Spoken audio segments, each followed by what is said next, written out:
সাথী বন্ধুরা আমার, কেবলই মনে পড়ে যায় আমাদের কর্মময় জীবনের কথা। তাই এমন চায় কর্মের ফাঁকে একটু বিশ্রামের মাঝ দিয়েই কিছু কথা বলি। সারাক্ষণ কাজেই ছিলাম, সবেমাত্র কাজ সমাপ্তির পথে একটু রেস্টের প্রয়োজন, তাই আসছি। দেখুন, একজন জননী মা, তার একটা বাচ্চা হলে এই বাচ্চাটাকে মানুষ করতে তিনি কি করেন, এটা আপনি আমি সে সারা পৃথিবীময় সকল সন্তান সন্ততি চিন্তা এখন করলেই বোঝা যায়, আরও দেখা যায়। একটা বাচ্চার জন্য মা কি করছে, বাবা কি করছেন।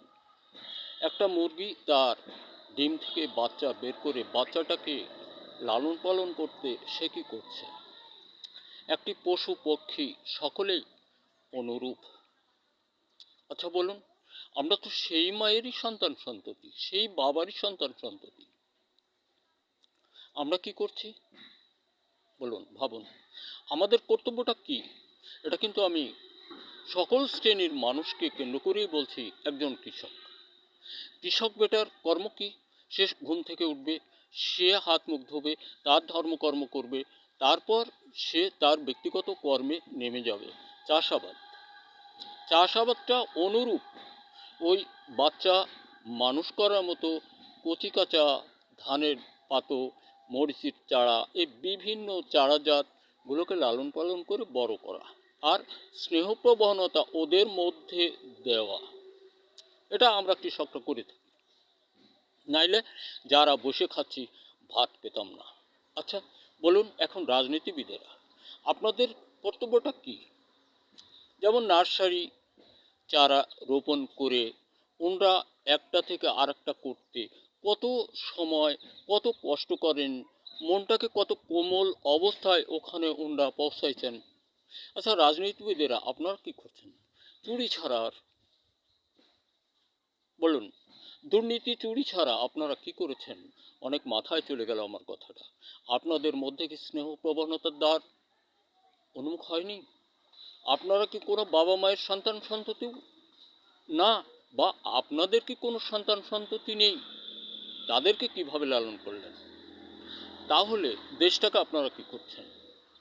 দেখেছেন, অতীতে মানুষ চুরি করত, পেটের দায় যদি করত, ঢেকি পর্যন্ত চুরি হয়েছে জানা গেছে। একটা ঢেকি এক বাড়ি থেকে নিয়ে আর এক বাড়ি 20 টাকা, 10 টাকা, 15 টাকা, 5 টাকা, 7 টাকা বিক্রি করে তারা দিনপথ চালাইছে। আপনারা রাজনীতিবিদেরা শালা তেলের বোতল পর্যন্ত চুরি করছেন, কিন্তু অতীত চোরেরা তেলের বোতল ঠেঙায় নেয়। চুরি তারা করছে, তারা তেলের বোতলের কাছে যায়। এই তো আপনারা নাকি রাজনীতিবিদ। What is this? আপনারা যদি রাজনীতিবিদ হন, এই বিদ কারা? দুর্নীতিবিদ, চোরনীতিবিদ কোথা থেকে এলো? বন্ধুরা আমার, অনেক কথা হয়ে গেল, কিন্তু দেখেন ভেবে, এ তো অত্যন্ত অত্যন্ত বাস্তব কথা, যে একটু মাথা চাড়া দিয়ে যে গাছটা সুন্দরের দিকে অগ্রগতি বাড়াচ্ছে বা একটু সুন্দর ছায়াদান করবে, তাকে আপনারা উপরে দিচ্ছেন। কারণ আপনারা তো পাচাটা। ওই 71-এর পর থেকে দেখেন এ পর্যন্ত পা চাটছেন কিনা। ওই ঝান্ডা উড়ালেন, লাল সবুজের পতাকা, ঠিক পরদিনই তার নাগপাশে শ্রীমতী ইন্দিরা গান্ধীর দোলায় দোল দিতে লাগলেন। আজকে নরেন্দ্র মোদীর দোলায় এসে সমাপ্ত ঘোষণা আপনারা এখনও করেন নেই, দেশটাকে তাদের পকেটে উঠে দেওয়ার জন্য প্রাণপণ চেষ্টা চালাচ্ছেন, মারে নিকে দেওয়ার মতো আর একজনের সাথে। ঠিক এরকম ঘটকারি করতেছেন বিভিন্ন দল। কে রাজনীতিবিদ আপনারা? কোন শালায় বলে আপনারা রাজনীতিবিদ? স্বাধীন সার্বভৌমত্ব জ্ঞান নেই, নিজের দেশকে রক্ষণাবেক্ষণের জ্ঞান নেই, আপনারা অজ্ঞান অন্ধের মতো দুষ্টুমি শুরু করেছেন। এছাড়া আর কিছুই না। রাজনীতির নামে সহিংসতা, মানুষের প্রাণনাশ। বাহ, কার পকেট মোটা করতেছেন? বেশ, অজ্ঞান অন্ধের দল, কার পকেট মোটা করে দিচ্ছেন ভেবেছেন একবার? অনেক বললাম, কেউ কিছু মনে করবেন না। বাস্তব কথাটা বেশি হলে ক্ষতি কি? বাস্তব যেটা, এটা যদি একটু বেশি হয়ে যায় ক্ষতি নেই। জ্ঞান অর্জন করার চেষ্টা করুন। একবার তো ভাবুন, দেশটা কার, কোথায়, আপনার কতটুকু অংশ আছে। আপনি পুরোটা একজনকে দিতে চান, but why, what can he do? ধৈর্য ধরেন। দেশটা ডক্টর মোহাম্মদ ইউনূস সাহেব তার সদল বলকে দিয়ে চালাবার কৌশল বর্ধিত করুন। সমুখ পানে এগিয়ে নিতে তাকে সাহায্য করুন। উন্নত শিরে থাকুন বেটা মানসির মতো, পা চাটলে জীব নষ্ট হয়ে যাবে। আর দেশের কৃষক বন্ধু, আমরা সকল প্রকার ফসল উৎপাদন হতে দূরে সরে দাঁড়াবো না, কারণ ওনাদের মুখের অন্ন আমাদেরকে দিতেই হবে, এটা আমাদের গুরু দায়িত্ব। যে কোনো ফসল উৎপাদনে গেলেই রোগাক্রান্ত হবেন, চিন্তার কোনো কারণ নেই। এই নাম্বারটি মনে রাখুন, 0171814043 0171814043। এটাই আমার নাম্বার। আমি আব্দুল গফুর, বৃহগ্রাম, আলুকদিয়া, মাগুরা জেলা। আমার এই পৃথিবী সৃষ্টিকর মাটি ও ফসল বিষয়ে 22টি পণ্য, যা সফলতায় সকলের শীর্ষে চ্যালেঞ্জ দ্য বাংলাদেশ। ধান রোপণান্তে বারুদ, মধুবন, মেঘমান, বনশ্রী ইত্যাদি নামে 22টি পণ্য। যে জমিতে যা প্রয়োজন ওই জমিতে ওই ফসলে ওইটাই দেওয়া হবে। আপনি নিশ্চিতা ভরে আসুন।